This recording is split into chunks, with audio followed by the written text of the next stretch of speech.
ನಮಸ್ತೆ ಸ್ನೇಹಿತರೆ. ಮತ್ತೊಮ್ಮೆ ಡಾಕ್ಟರ್ ಎಚ್ ಎಸ್ ನಿರಂಜನಾರದಿಯ ಚಾನಲ್ಗೆ ಸ್ವಾಗತ. ಈ ಬರುವ ಜೂನ್ 6ರಂದು ನಮ್ಮ ಅತ್ಯಂತ ಹಿರಿಯ ಗೆಳೆಯ ಮತ್ತು ಬಹಳ ವಿಜ್ಞಾನದ ಮುತ್ಸದ್ದಿ ಡಾಕ್ಟರ್ ಎಚ್ ನರಸಿಂಹಯ್ಯನವರ ಜನ್ಮ ದಿನಾಚರಣೆ. ಈ ಸಂದರ್ಭದಲ್ಲಿ ನಾನು ಅವರ ಜೊತೆಗೆ ಸುಮಾರು 2 ಅಥವಾ 3 ದಶಕಗಳ ಕಾಲ ಅವರ ಜೊತೆಗೆ ಒಡನಾಟದಲ್ಲಿದ್ದೆ. ಕರ್ನಾಟಕ ರಾಜ್ಯ ವಿಜ್ಞಾನ ಪರಿಷತ್ತಿನ ಅವರು ಅಧ್ಯಕ್ಷರಾಗಿದ್ದರು, ನಾನು ಕಾರ್ಯದರ್ಶಿಯಾಗಿದ್ದೆ. ಅವರು ಮಹಾನ್ ಪೋಷಕರಾಗಿದ್ದರು, ನಾನು ಅಧ್ಯಕ್ಷ ಆಗಿದ್ದೆ. ಆ ಸಂದರ್ಭದಲ್ಲಿ ಅವರ ಒಡನಾಟ ತುಂಬ ಇತ್ತು. ತುಮಕೂರು ವಿಜ್ಞಾನ ಕೇಂದ್ರದಿಂದ ಒಮ್ಮೆ ಭಾಳ ಮುಖ್ಯವಾಗಿ ನೀನು ಹುಟ್ಟಿದ್ದು ಹೇಗೆ ಅಂತ ಒಂದು ಪುಸ್ತಕವನ್ನು ಅನುವಾದ ಮಾಡಿ ಅದರ ಉದ್ಘಾಟನೆಗೆ, ಆ ಪುಸ್ತಕದ ಬಿಡುಗಡೆ ಕಾರ್ಯಕ್ರಮಕ್ಕೆ ಕರೆದ್ವಿ. ಎಲ್ಲ ವಿಷಯ ಕೇಳಿದ್ರು. ತುಂಬ ಸಂತೋಷ ಆಯಿತು. ನಾನು ಬರ್ತೀನಪ್ಪ ಅಂದರು. ಸರ್, ಕಾರ್ ಮಾಡಬೇಕಾ? ಹೇಗೆ ಸರ್? ನಾನು ಕಾರ್ ಯಾಕೆ ಮಾಡ್ತೀಯಾ? 12,000 ಆಟೋ ನನ್ನವು ಇದ್ದಾವೆ, ಅವೆಲ್ಲವೂ ನನ್ನವೇ, ನಾನು ಹೇಳ್ದಂಗೆ ಕೇಳ್ತವೆ, ಕರ್ಕೊಂಡು ಬರ್ತೀನಿ, ನಾನು ಬರ್ತೀನಿ, ಹೋಗು ಅಂತ ಅಂದರು. ಸಾಮಾನ್ಯವಾದ ಬಸ್ಸಲ್ಲಿ ಬಂದರು. ಬಸ್ಸಲ್ಲಿ ಒಬ್ಬ ಸಾಮಾನ್ಯ ನಾಗರಿಕನಂತೆ ಇಳಿದ್ರು. ಆಟೋ ಹತ್ತಕ್ಕೆ ಹೋಗ್ತಾಯಿದ್ರು. ನಾವು ಅವಾಗ ನೋಡಿ ಕರ್ಕೊಂಡು ಬಂದ್ವಿ. ಅದು ಮೊದಲ ಅನುಭವ. ಅವರು ಹಾಸ್ಯಪ್ರಿಯ. ಕನಿಷ್ಠ 15 ದಿವಸಕ್ಕೆ ನಾನು ಒಮ್ಮೆ ಅವ್ರ ರೂಮ್ಗೆ ಹೋಗಿ ಅವ್ರ ಜೊತೆಯಲ್ಲಿ ಒಂದು ಅರ್ಧ ಗಂಟೆ ಮಾತಾಡಿದ್ರೆ ಅವರಿಗೆ ಸಂತೋಷ ಆಗೋದು, ನೆಮ್ಮದಿ ಆಗೋದು. ಫೋನ್ ಮಾಡಿಬಿಡೋರು. ಹೋದರೆ ಮೊದಲು ಅವರ ಒಬ್ಬ ಸಹ ಶಿಷ್ಯ ಇದ್ದ, ಕರೆದು, ನೋಡಪ್ಪ 2 ಮಸಾಲೆ ದೋಸೆ ತಗೋಬಾ ಅಂತ ಹೇಳೋರು. ಸರ್, ನಿಮಗೊಂದು ನನಗೊಂದು ಅಲ್ವಾ ಅಂದರೆ, ಅಲ್ಲ, ಮಸಾಲೆ ದೋಸೆ ನಿನಗೆ, ಕಡಲೆ ಬೀಜ ನನಗೆ ಅಂತ ಹೇಳಿ. ಕಡಲೆಕಾಯಿ ಪ್ರಿಯ ಅವರು, ಭಾಳ ಖುಷಿ ಆಗೋದು. ಹಾಗೆ ಪರಂಗಿ ಹಣ್ಣು ಕೊಡೋರು. ಇದು ಸದಾ ನನ್ನಲ್ಲಿ ನೆನಪಲ್ಲಿ ಉಳಿಯುವಂಥದ್ದು. ಅನೇಕ ಸಾರಿ ಆಟೋದಲ್ಲಿ ಬರುವಾಗ ಆಟೋ ಸ್ಪೀಡನ್ನು ಅವರು ವಿವರಿಸೋರು. ಹೆಂಗೆ ಹೊಡಿತಾರಪ್ಪ, ನೋಡಿದ್ರು ಭಯ ಅನ್ನತ್ತೆ. ಭಯವೇ ಧರ್ಮದ ಮೂಲವಯ್ಯ. ಒಬ್ಬ ಬಸವಣ್ಣನ ವಚನ ಹೇಳಿ ಫಾಸ್ಟಾಗಿ ಹೊಡೆಯೋನು. ಏನು ಅಂದರೆ, ಎದುರುಗಬೇಡಿ ಸರ್ ಅಂತ ಹಾಡು ಹೇಳೋದು ಅಂತ ಹೇಳಿ ಆ ಹಾಸ್ಯದಲ್ಲೇ ಅವರು ನಮ್ಮನ್ನು ರಂಜಿಸ್ತಾ ಇದ್ದರು ಮತ್ತು ಒಂದು ಸಂದೇಶವನ್ನು ಕೊಡ್ತಾಯಿದ್ರು. ಕರ್ನಾಟಕ ರಾಜ್ಯ ವಿಜ್ಞಾನ ಪರಿಷತ್ತಿನ ಕಟ್ಟಡ ಆರಂಭ ಮಾಡುವಂಥ ಸಂದರ್ಭದಲ್ಲಿ ಫೌಂಡೇಶನ್ ಆಗುವಾಗಲಿ ಅದರ ಕ್ಯೂರಿಂಗ್ ಮಾಡುವಾಗಲಿ ಹೆಚ್ಚನ್ನು ಬೆಳಗ್ಗೆ ಹೋಗಿ ಅವರೇ ಕ್ಯೂರಿಂಗ್ ಮಾಡಬೇಕು. ಕ್ಯೂರಿಂಗ್ ಮಾಡೋದಕ್ಕಿಂತ ಮುಂಚಿತವಾಗಿ ಎದ್ದ ತಕ್ಷಣ ಸುಮಾರು ಬೆಳಗಿನ ಜಾವ 4:30-5 ಗಂಟೆಗೆ ನನಗೆ ಫೋನ್ ಮಾಡೋರು. ಸಾಮಾನ್ಯ ನಾನು ನಿದ್ದೆ ಮಾಡ್ತಾಯಿರ್ತಿದ್ದೆ. ಆವಾಗ ನಮ್ಮ ಮನೆಯವ್ರು ತಗೊಂಡ್ರೆ, ನಾನಮ್ಮ ನರಸಿಂಹಯ್ಯ ಮಾತಾಡ್ತಾ ಇದ್ದೀನಿ, ಚೆನ್ನಾಗಿದೆಯೇನಮ್ಮ, ಯಾರಾದರೂ ಚೆನ್ನಾಗವ್ರೇನಮ್ಮ, ಚೆನ್ನಾಗಿ ನೋಡ್ಕೋಬೇಕಮ್ಮ ಅಂತ ಚೆನ್ನಾಗಿ ಒಳ್ಳೆ ಮಾತಾಡಿ ಒಂಚೂರು ಫೋನ್ ಕೊಡಮ್ಮ ಅಂತ ಹೇಳಿ ಎದ್ದೇಳಿಸಿ ಮಾತನಾಡೋರು. ಹಾಗೆ ನಮ್ಮ ಕುಟುಂಬದ ಸದಸ್ಯರನ್ನು ಮೆಚ್ಚಿಸಿ ಅವ್ರನ್ನೂ ನಗಿಸಿ ತಮ್ಮ ಕೆಲಸವನ್ನು, ತಮಗೆ ಏನು ಆತಂಕ ಇದೆ ಅದನ್ನು ಪೂರೈಸ್ಕೊಳ್ಳೋರು. ಅದು ಅವರ ವಿಶೇಷ. ಮತ್ತು ಭಾಳ ಮುಖ್ಯವಾಗಿ ಒಂದು ಉದಾಹರಣೆ ಹೇಳ್ತಾಯಿದ್ರು. ಒಂದು ಸರಿ ಅವ್ರಿಗೆ ಒಂದು ಫೋನ್ ಬಂತಂತೆ.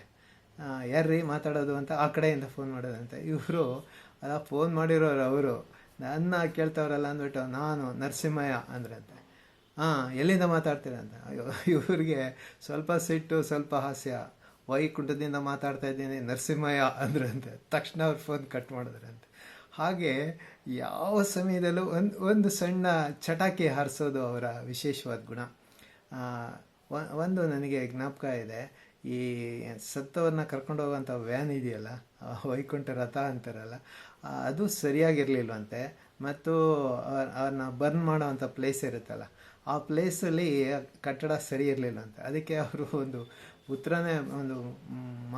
ಪತ್ರ ಬರೆದು ಅದನ್ನು ಭಾಳ ಚೆನ್ನಾಗಿ ಮಾಡೋರಪ್ಪ, ಸುಣ್ಣ ಬಣ್ಣ ರಿಪೇರಿ ಎಲ್ಲ ಮಾಡಿ ನೋಡಿದ್ರೆ ಖುಷಿ ಆಗಬೇಕು, ಬಂದುಬಿಡ್ಬೇಕು ಸತ್ತು ಬೇಗ ಅನ್ನೋ ಥರ ಹೇಳ್ತಾಯಿದ್ರು. ಹೇಗೆ ಅವರು ಹಾಸ್ಯದ ಮುಖಾಂತರನೇ ತಮ್ಮ ಅಭಿಪ್ರಾಯವನ್ನು ವ್ಯಕ್ತಪಡಿಸೋರು ಅನ್ನೋದಕ್ಕೆ ಅದೊಂದು ಉದಾಹರಣೆ.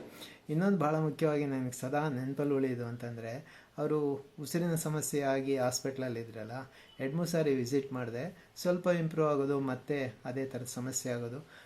ಬಹುಶಃ ಕಷ್ಟ ಆಗುತ್ತೆ, ಬಂದು ಇನ್ನೊಂದು ಸಾರಿ ಬಂದು ಮಾತಾಡ್ಸ್ಕೊಂಡು ಹೋಗಿ ಅಂತ ಮಾಹಿತಿ ಬಂದಿತ್ತು. ನಾನು ಹೋಗಿ ಕಾದೆ. ರೂಮಲ್ಲೇ ಇದ್ದರು, ಅವ್ರ ಕೊಠಡಿಯಲ್ಲೇ ಇದ್ದರು. ಇನ್ಹೇಲ್ ಮಾಡೋ ಅಂಥದ್ದನ್ನು ಮಾಸ್ಕ್ ಅಂತೀವಲ್ಲ, ಆಕ್ಸಿಜನ್ ಇದನ್ನು ಹಾಕ್ಕೊಂಡಿದ್ರು. ಅದೇ ಸಮಯದಲ್ಲಿ ನ್ಯಾಷನಲ್ ಕಾಲೇಜು ಎಲ್ಲ ಟೀಚರ್ಸು ಬಂದರು. ಒಂದು 15-20 ಜನ ಟೀಚರ್ಸ್ ಬಂದರು. ಅವ್ರನ್ನೆಲ್ಲ, ನೀನು ಫಿಸಿಕ್ಸ್ ಅಲ್ವಾ, ನೀನು ಕೆಮಿಸ್ಟ್ರಿ ಅಲ್ವಾ, ನೀವು ಮೂವರು ಬಂದಿದ್ದೀರಾ, ಮ್ಯಾಥ್ಸ್ 4 ಜನ ಬಂದಿದ್ದೀರಾ, ಎಲ್ಲ ವಿಚಾರಿಸಿ, ಕಾಲೇಜಿನ ಟೈಮ್ ಟೇಬಲ್ ಪ್ರಕಾರ ಪಾಠ ಮಾಡೋರು ಯಾರಪ್ಪ, ಎಲ್ಲ ಇಲ್ಲೇ ಇದ್ದೀರಾ ಅಂತ ಹೇಳಿ ನಗಿಸಿದ್ರು. ಆಮೇಲೆ ಒಂದು ಜೋಕ್ ಕೇಳ್ತೀನಿ ಕೇಳ್ರಪ್ಪ ಅಂತ ಒಂದು ಹೇಳಿದ್ರು. ನೋಡಿ, ಒಬ್ಬರು ಶೆಟ್ರಿಗೆ ದೊಡ್ಡ ಕುಟುಂಬ ಅಂತೆ. ಯಜಮಾನ್ರಿಗೆ ತುಂಬ ಕಷ್ಟ ಆಗಿತ್ತು, ಆರೋಗ್ಯ ಕೆಟ್ಟಿತ್ತು, ಆಸ್ಪತ್ರೆಗೆ ಹೋಗಿದ್ರು.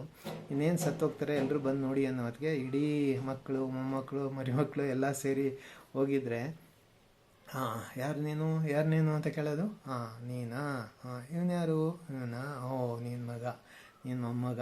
ಹಿಂಗೆಲ್ಲ ಕೇಳಿ, ಎಲ್ಲರೂ ಬಂದಿದ್ದೀರಾ, ನಾನು ನೋಡೋದಕ್ಕೆ ಎಷ್ಟು ಜನ, ಎಲ್ಲರೂ ಬಂದಿದ್ದೀರಾ, ಮಕ್ಕಳು ಬಂದಿದ್ದೀರಾ, ಮೊಮ್ಮಕ್ಕಳು ಬಂದಿದ್ದೀರಾ, ಮರಿಮಕ್ಕಳು ಬಂದಿದ್ದೀರಾ, ಮತ್ತು ಅಂಗಡೀಲಿ ಯಾರವರು ಅಂತ ತೆಲುಗಲ್ಲಿ ಹೇಳಿದ್ರಂತೆ. ಅದು ಹೇಳಿದ ತಕ್ಷಣ ನ್ಯಾಷನಲ್ ಕಾಲೇಜ್ ಟೀಚರ್ಸು, ಸರ್ ಬರ್ತೀವಿ ಸರ್, ಕ್ಲಾಸ್ ತಗೊಂತೀವಿ, ಕ್ಲಾಸ್ ರೆಗ್ಯುಲರ್ ಆಗಿದೆ ಅಂತ ಹೋದ್ರಂತೆ. ಅಂಥ ಹಾಸ್ಯದಲ್ಲೇ ನಿಜವಾಗ್ಲೂ ನಿರಂತರವಾಗಿ ವೈಜ್ಞಾನಿಕ ಮನೋಭಾವವನ್ನು ತಮ್ಮ ಜೀವನದ ಉಸಿರನ್ನಾಗಿ ಮಾಡಿದಂಥ ಡಾಕ್ಟರ್ ಎಚ್ ನರಸಿಂಹಯ್ಯನವರು ತುಂಬ ಅಪರೂಪದ ವ್ಯಕ್ತಿ. ವಿಜ್ಞಾನಿಗಳ ಒಂದು ತೀವ್ರ ಒಡನಾಟ ಇದ್ದಂಥ, ವೈಜ್ಞಾನಿಕ ಮನೋಭಾವವನ್ನು ಸದಾ ಜನತೆಯಲ್ಲಿ ಬಿಚ್ಚತಕ್ಕಂಥ ಮತ್ತು ಮೂಢನಂಬಿಕೆಗಳನ್ನು ಬಯಲು ಮಾಡ್ತಕ್ಕಂಥ ಪ್ರಯತ್ನದಲ್ಲಿ ನಾನು ಅನೇಕ ವೇಳೆ ಅವ್ರ ಜೊತೆ ಭಾಗಿಯಾಗಿದ್ದೇನೆ. ಅದು ಸದಾ ನನ್ನ ನೆನಪಲ್ಲಿ ಹಸಿರಾಗಿದೆ. ಅಂಥ ವ್ಯಕ್ತಿಗಳ ಒಂದು ಗುಂಪು ಕರ್ನಾಟಕದಲ್ಲಿ ಬೆಳಿಬೇಕು. ನಿಜವಾಗ್ಲೂ ಆವಾಗ ವೈಜ್ಞಾನಿಕ ಮನೋಭಾವ ನಿಜವಾಗ್ಲೂ ಉಂಟಾಗುತ್ತೆ. ನಮ್ಮ ಜನತೆ ಎಲ್ಲ ರೀತಿಯಲ್ಲಿ ಸಾಕ್ಷರರಾಗಿ, ಜ್ಞಾನವಂತರಾಗಿ ಬೆಳೆಯಲಿಕ್ಕೆ ಸಾಧ್ಯ ಆಗುತ್ತೆ. ಅಂಥ ಒಂದು ಪ್ರಯತ್ನಕ್ಕೆ ನೀವು ಎಲ್ಲ ಕೊಡುಗೆಯನ್ನು ಕೊಡ್ತಕ್ಕಂಥದ್ದೇ ಅವರ ಈ ಜನ್ಮದಿನಾಚರಣೆಯ ಸಂದರ್ಭದಲ್ಲಿ ನಮ್ಮ ಕರ್ತವ್ಯ ಅಂತ ನಾನು ಭಾವಿಸಿದ್ದೇನೆ. ನಮಸ್ಕಾರ.